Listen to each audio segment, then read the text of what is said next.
Welcome, everybody, to Stay Curious. I'm your host, Mark Marquette, and I am immersed in a star curious setting here today, which we're going to talk about some stars here at the end of our program today.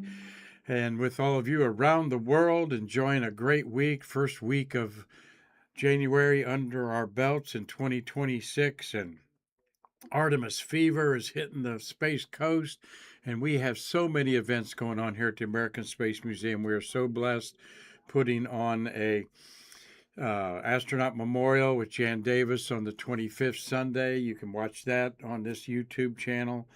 Then February 7th, we're having an astronaut memorial. We're having a memorabilia show where Jan Davis is going to be autographing her books. I got the books in the store in the museum today, and the books only if you're local. She's not going to autograph anything else. She's astronaut of the day tomorrow.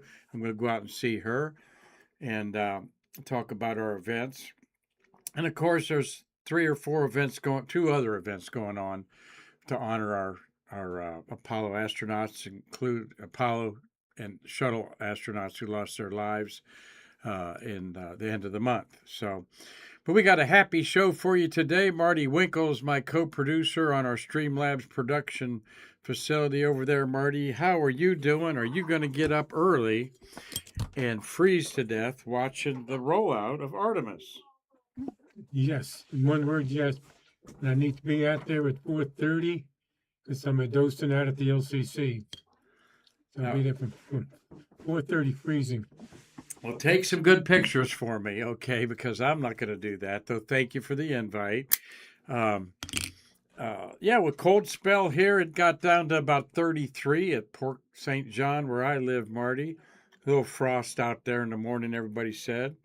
And that is cold for Floridians. Coldest day we've had in, I think, 3 years, they said. So, and across the fruited plain, snow and such going on as it is winter. And the stars behind me are what we would see tonight at about 9:30 at night, looking to the east. This is Orion off my shoulder over here, Gemini over here, and right in here where my thumb is right there would be the planet Jupiter. All right, this is Stellarium. Planetarium show on your hand or on your computer, smart tablet, whatever. Stellarium, think aquarium. It's one of the cooler semi-professional downloads there. You can zoom in, and the great nebula of Orion's right here. We'll be talking about that next week as the skies are getting good for stargazers to go out in their backyard because there's no moon in the evening sky. And we'll have you talking like an amateur astronomer here at the end of the episode, as we're going to tell you how many days old the moon is. Hint, hint, it's in the morning sky. Thank you, gohistorytravel.org. If you've not checked out this little eclectic website, and on Facebook, you should. The Ramanujans here travel all over the world doing interesting stories about historical places, figures that you know, and they even go to do all kinds of things with astronauts. Bharat there on the left, the sun, Mal, and Rama on the right. Love this history of astronauts. They'll go to their junior high school even to find out things about them. So thank you. They're big supporters financially of the museum. So, of course, we want to honor them and let them know, though they don't require it, that gohistorytravel.org, you'll have put a smile on your face, the things they talk about on this. So thank you so much for your support. And yesterday, thank you all for watching the recorded show with this young influencer, Francois Bourgeois. 5 million followers, okay, he has in the United Kingdom. And I took him on a tour of the museum with his film crew of Shine TV back in April. And finally, this documentary or tour is going to be on national British TV, Channel 4, on, I think, this coming up Sunday or the Sunday after. And it's kind of like a 60 Minutes aired program, very popular. So fingers crossed that we get some love out of that. Of course, we had a great time with Francis and his whole film crew when they were here. So we'll see how that goes. But watch the interview yesterday. As I'm watching it, I'm going, shut up, Mark. But he wasn't a very talkative guy, and you learn a lot about the museum. And I think about myself. I talk about how lucky I am to be leading this museum, and I am. So check that out. And like I said, shuttle fever. And here's Abigail. Uh, uh, Abigail's last name is Abigail Marty Glover. Abigail Glover. Okay, there she is in front of the stack yesterday morning. It's still sitting there just like it is with the Orion capsule on top. This young lady is an Astronaut Scholarship Foundation recipient, and she knows everything there is to know about moon dirt. She gives you the dirt on dirt. Abigail Glover, look her up on our Facebook, YouTube channel. In fact, I'm going to publish something on Facebook with a link to that here this weekend. So check that out. She was delightful. Brought me some simulated Martian soil and some more lunar regolith from the highlands that we're going to put on display here. So, but this photograph went viral on us on Facebook. Abigail, thank you so much for popping in here and boosting our social media numbers. And she's a tremendous person, learning all she can about lunar and Martian soil to build wheels, make things that can keep the dust out of machinery and so forth. So teaching her doctorate degree at the Colorado School of Mines in Aspen. So we talk about, I did have my alarm set since we had a reprise guest show, not reprise, but recorded guest show yesterday. We didn't get to talk about the landing safely, splashdown of the Crew 11 Dragon called Endeavor. This was the 6th successful flight of Endeavor. It leads the pack as far as the, I think, 5 Crew Dragons that are built. Okay, it's gone up to space and returned 6 times, Marty. Just looks like the old Apollo capsule in many ways, of course. There's just advanced technology from that concept. But I wish we would have developed a capsule-type reusable spacecraft for emergencies and so forth. Maybe we will down the line. But that's impressive to me. Up and down 6 times for Endeavor with the Crew 11 coming back safely. There they are. And left to right, of course, Spanky Fink, okay, Michael Fink, and upper right there is Oleg. No, Oleg's at the bottom. Oh, that's Zena Cardman in the upper right. Oleg Plentonov, the cosmonaut, and then bottom left there is the Japanese Kimiya Yui. So one of them have a medical condition that required them to come back a month early. They were launched August 11th or August 1st, okay, September. So they were up there 170 days roughly. And we're supposed to be up there about 190, 195. But nevertheless, it had to be a successful mission, and the medical information, just like yours with the doctor, is not shared with the rest of the world. So it will take somebody who wants to get in trouble or a astronaut autobiography to reveal what the problem was. All right. My bet is on kidney stones, Marty, is what I say. That might be something to bring somebody back from if it was bad. But they all look jovial and happy getting out. Of course, they put them immediately in a lounge chair because their heart beat and so forth is not adjusted to gravity yet. So they recover for a couple hours, and then they're able to fly back to Houston or JAXA or Russia there. So this leaves us 6 humans orbiting the Earth at this very moment. Wow, we went from 10 to 6.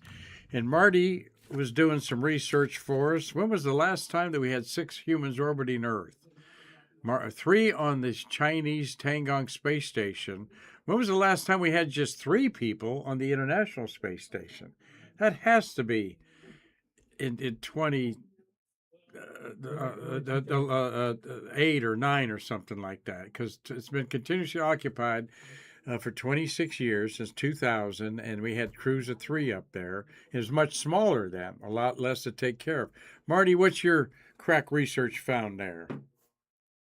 Why don't we check for cruise 6 or less? And that indicated or shows late 2024, early 2025. Another site said mid 2024. That doesn't sound right. You and I have been presenting this for years now because we want to keep you, the smart, stay curious fans, educated about what other people aren't talking about. The humans orbiting Earth. Gosh, we forget about these Earthlings until something happens.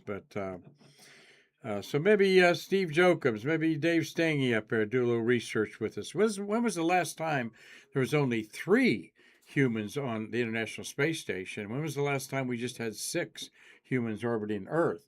Tang Gong's been up there now about 6 years, something like that. So say hello I'm saying hello to some of you on there chiming in. There's Kate 3.14. We missed you over the last couple days. Ophelia, bonjour to you in France. RG Jubilee, thank you for wishing me a good day. Hello there, Mostly Parked. We're all humans. We're all on a planet, and we all are here because of that thin blue line.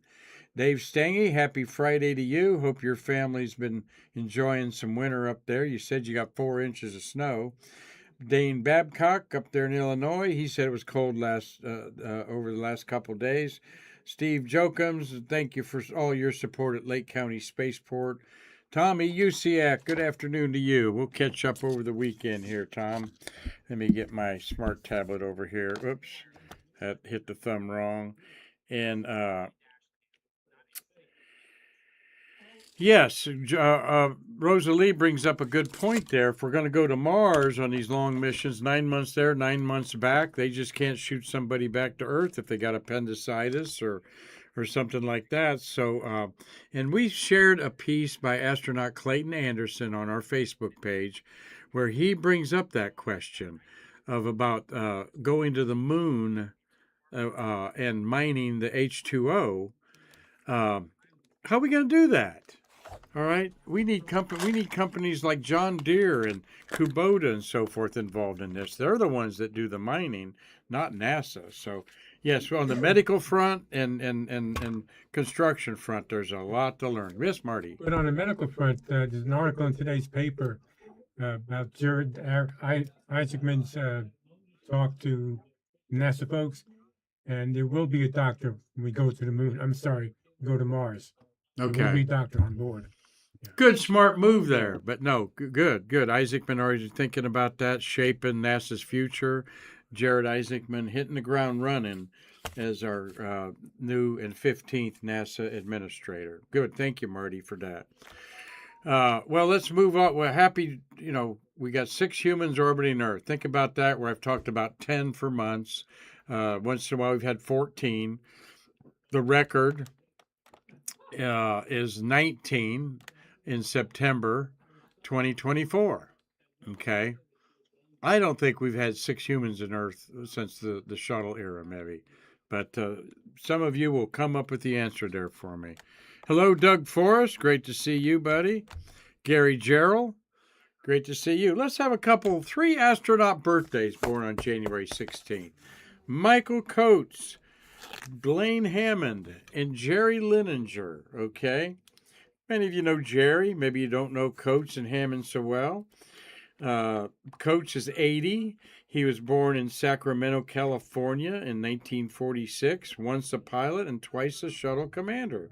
And then he was a Johnson Space Center director from 2006 to 2012. That's a long tenure there. He flew to space with Jerry Lininger. Okay, so they all are intertwined in a way. Okay, Michael Coates. All right, the next one's Blaine Hammond. All right, let's look at Michael Coates there. All right, twice a commander there. There he is when a few years ago talking out there at the Johnson Space Center. Then we got Lloyd Blaine Hammond, 74 years orbiting the Earth today. Born 1952, January 16th in Savannah, Georgia, but he considers St. Louis, Missouri to be his hometown. That's quite a switch in culture.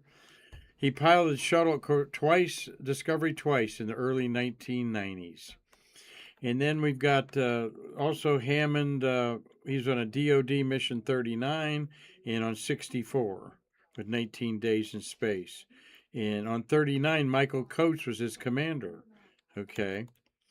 And there is Blaine Hammond there, as he would look today out at Kennedy Space Center. And then Jerry Leninger, born 71 years ago in 1955 in East Detroit, Michigan. His first space flight was 64 with birthmate Blaine Hammond as pilot. 143 days in space include 132 days on the Russian Mir space station. Okay, he was up there when they had the fire. He's written 2 books, Off the Planet, which is a very good one. I've read that. Not just because I've read it, is it good, but it is a good insight of the whole Mir situation.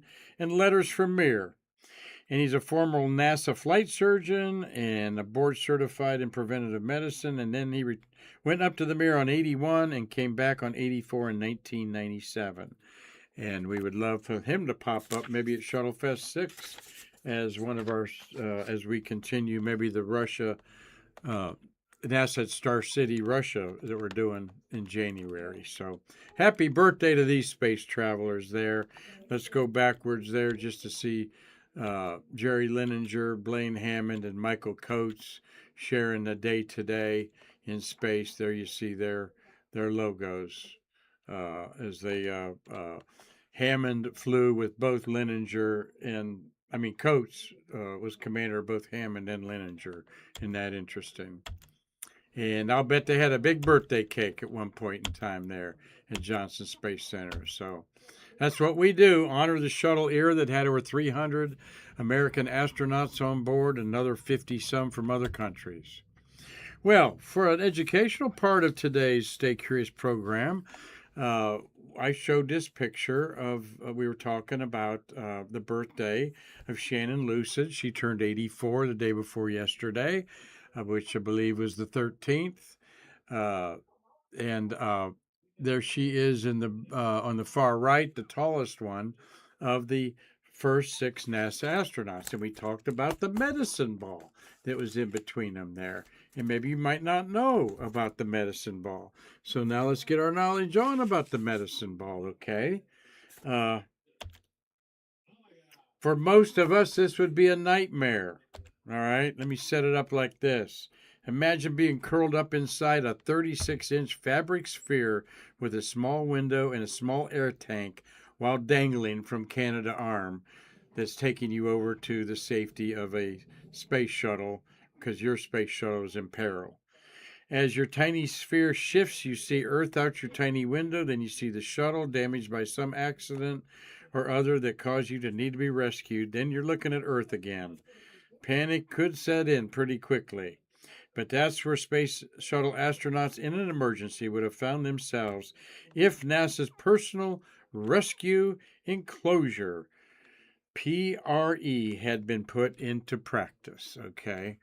And here is the demonstration of an astronaut getting inside of it, of course, in a space safe place, and then being carried with a handle on it outside the shuttle and like its own satellite in itself into the safety of another.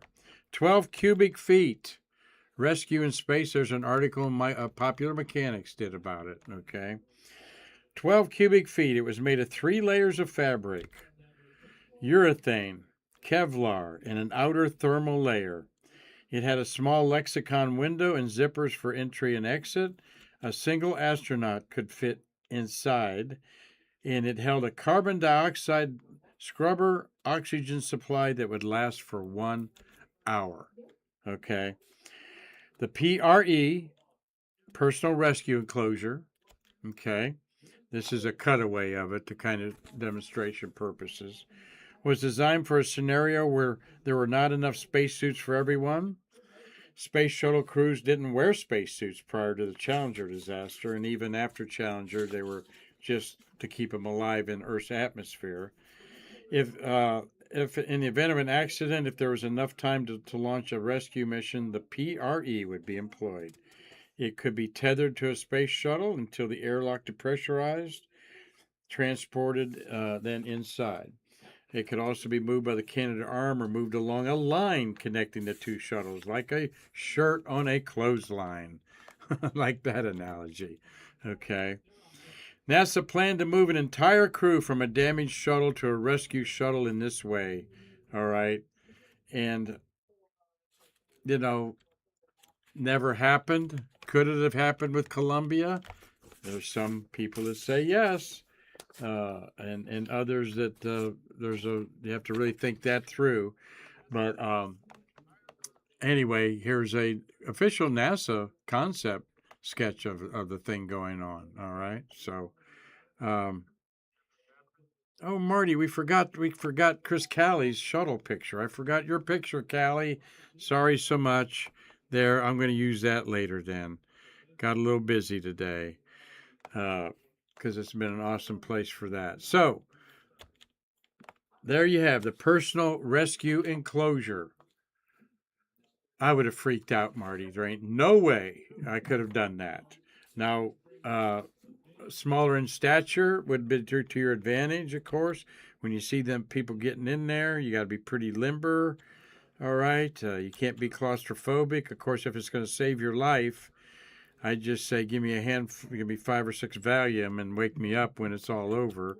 All right, but so because we saw this earlier in the week of Rhea Seddon there, looks like Kathy Sullivan, of course the beautiful Judy Resnick, Anna Fisher, Sally Ride, and of course Shannon Lucid, our first female astronauts. And everybody had to train in this to figure it out, but it was never used, apparently never put on a shuttle flight. Okay. And so it's part of the Annuals of History today and Space Trivia. So thank you all for watching today, okay, about this. Well, the moon is 27 days old today, Marty. So that means it was a sliver in the pre-dawn sky, the cold pre-dawn sky here. And that means that everywhere is dark sky in the evening and the morning. So amateur astronomers are scurrying to their favorite places or getting their telescopes reclaimed from the spiders in their astronomy observatory and getting ready to do some dark sky, maybe astrophotography sketching, looking at Jupiter. Jupiter's the brightest star that is in the east, all right, where the sun rises, right? But after sunset, when it gets dark about 7:30, you're going to see it blazing up there in the sky. All right. In fact, here's our starry night tonight with the Orion belt. You see Betelgeuse and Rigel in the middle. Up above is Aldebaran and Capella. All right. The two stars, Castor and Pollux over here, are part of the brothers of Gemini that we're going to see here in a minute. So we're going to talk about Curious George. Let's get curious with Curious George, okay? Appropriate for Stay Curious. What does Curious George have to do with stargazing in the night? Marty says, and I know Marty does not see, and very, very few people do, but there's some obvious ones like Orion does look like the hunter that's superimposed on. You see a horse there right near me? That's Monoceros. That is the unicorn in the sky. Then you got the brothers up there. Over to the right, that's Cetus the whale. Okay, Cetus the whale is a big player in mythology. And so this is sort of superimposing mythological, the people and creatures of the night sky. But Curious George's artistic creator, H.A. Rey, shown here, became very interested in astronomy during World War I, and it led to his desire to redraw constellation diagrams, which Rey found difficult to remember, so that they would be more intuitive to the mind. This led to a 1952 publication, The Stars, A New Way to See Them, a very sought-after book, okay, in astronomy, and also in books in general. To have this signed by him, it's worth, more than the price of that they would say on there. but we'll show you what he did. But a little bit about Curious George. Mr. Ray was born in 1898 and died in 1977, a German-born American illustrator and author, best known for his a series of children's books that he and his wife Margaret Ray created, Curious George. He was in Paris during the outbreak of World War II. They were Jewish. They decided to flee before the Nazis invaded the city. He took with him his first book of characters, Cecily G. and the Nine Monkeys, which included an impish monkey named Curious George. When they escaped Europe and went to New York, Houghton Mifflin published his first book, Curious George, and it was an instant success. The Rays were commissioned to write more adventures of the mischievous monkey, and you can see it today on any streaming network that has children's cartoons on there. All right. They lived in Cambridge, Massachusetts, in a house near Harvard Square. All right. But during this, 1941 is when Curious George was first published, and then he published in 1952, 11 years later, The Stars. And here's what he liked to do, like on the cover, a classic, is the traditional way to put Gemini the twins is like this, like a giant U in the sky as the stars form. He simply made a personality out of it, of stick figures with their heads of being the bright stars Pollux and Castor, and they're holding hands, and the extended stars that come down are their legs. Now, these stars are not that bright except Castor and Pollux that you'll see. Jupiter is right in here, in this picture here, all right? And there's Monoceros, you see below it, Orion, Canis Major. He took Leo, the lion, okay, which we describe as a backwards question mark for the head, and the mane is the curve of the question mark. His chest is where the bright star Regulus is. The back stars of this spring constellation form a right triangle with the nebula at the tip. Well, he put it this way and made it a lion walking across the sky. Now, those Greek alphabet letters, A is always the brightest. That is Regulus there. And this is kind of weird for me to check out because all of those other stars, particularly K and Lambda on the right and so forth, are very faint stars. But nonetheless, he was trying to reinvent the wheel a little bit and to popularize it with thinking of children in mind. H.A. Ray and the Stars, a book that I personally own. I meant to look up what it's going for on Amazon, but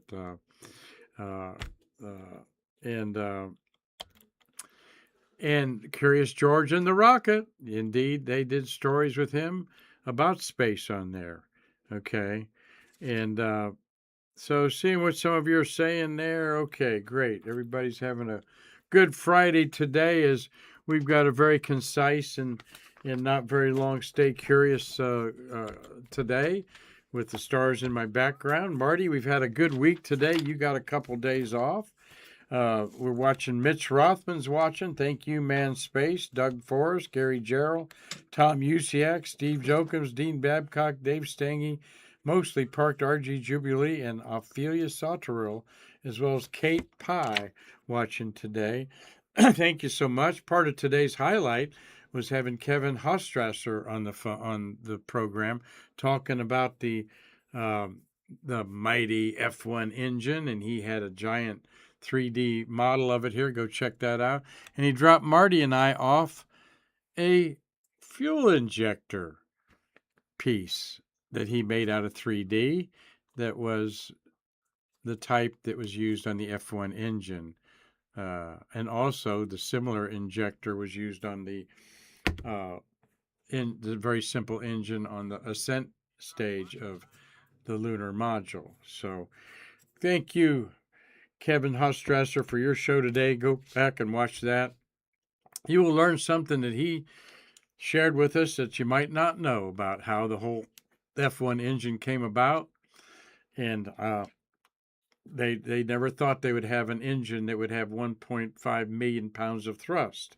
They thought well under a million would be the least the biggest size they could do. So, all right. Well, we're thankful for Go History Travel for today's show, sponsoring us today and some of our events here. And we're glad that Crew 11 got back. All right. 6 humans orbiting Earth in tonight's night sky. Download the app and see if you can see them coming over in your neck of the woods. Yes, you could even see the Tangong space station. I've seen it several times. Marty, anything to go on over there? No, Mark, we're good. All right. Well, thank you so much for a wonderful show today with your attendance. I don't know how wonderful the show was, but always busy. Mark Marquette is grateful for all the people that come into our museum here today. Today we've got Christy just stuck her head in here, the late Jim Harrington's daughter, who I had the privilege of doing his eulogy. So that's where I'm off to go to talk to her. We've got our astronaut memorial well underway. We've got a big private event Wednesday I haven't been talking about that a lot of influencers are coming thanks to the company BRPH. I'll talk about them Monday and Tuesday. We probably ought to do a show on BRPH just on Wednesday, Marty, to get out of here early and maybe get Steve Lloyd, a vice president, to sit in here. So, and then the last week of the month, I'm going to be at SpaceCom in Orlando, and we've already lined up 2 talks, Carlton Bailey and Bob Granath. And they can handle it on their own, Marty, with your help. So I'll be maybe chiming in as flat Mark. Who knows? So anyway, thank you all for a great week, getting the 2026 off with a bang. Artemis fever catching us all here. Until next week, I'm Mark Marquette saying, catch that Artemis fever, and I will see you later to bridge the space between us.